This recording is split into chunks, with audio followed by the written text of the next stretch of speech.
தாய் தமிழ் உறவுகளுக்கு வணக்கம். அமைச்சராக பதவியேற்ற 8ஆம் நாளில் சாலை விபத்தில் காலமானார் என்ற தலைப்பில் இந்த காணொளியை காண்கிறோம். அமைச்சராக பதவியேற்ற 8ஆம் நாளிலேயே சாலை விபத்தில் காலமானார் என்ற தலைப்பில் இந்த காணொளியை நாம் காண்கிறோம்.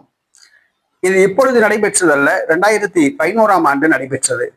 2011ஆம் ஆண்டு நடைபெற்ற தமிழக சட்டசபை தேர்தலில் அதிமுக வெற்றி பெற்றது. செல்வி ஜெயலலிதா முதலமைச்சர் ஆனார்.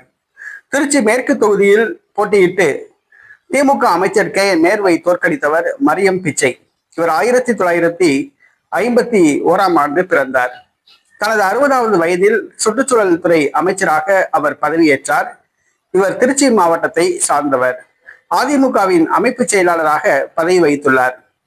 இவர் பதவி வகித்த 8ஆம் நாளிலேயே பதவியேற்ற 8ஆம் நாளிலேயே சாலை விபத்தில் காலமானார். MLA-வாக பதவியேற்பதற்காக சென்னைக்கு கார் மூலமாக திருச்சியிலிருந்து புறப்பட்டார். பாடலூர் அருகே ஒரு கண்டெய்னர் லாரி மோதியதில் சாலை விபத்தில் காலமானார், மரணமடைந்தார் அதிமுக அமைச்சர் மரியம் பிச்சை. மரியம் பிச்சை 8 நாளைக்கு முன்புதான் அமைச்சராக பொறுப்பேற்றார் என்பது குறிப்பிடத்தக்கது. அமைச்சராக பொறுப்பேற்ற 8ஆம் நாளிலேயே அவர் மரணமடைந்தார். அந்த விபத்து ஏற்படுத்திய லாரி டிரைவர்களுக்கு 16 மாதங்கள் சிறை தண்டனை வழங்கியது நீதிமன்றம். மரியம் பிச்சைக்கு பிறகு அவரது மகன் திருச்சி மாநகராட்சி துணை மேயராக பதவியேற்றார் என்பது குறிப்பிடத்தக்கது. அமைச்சராகியும் கூட அவருக்கு அதிர்ஷ்டம் நீடிக்கவில்லை.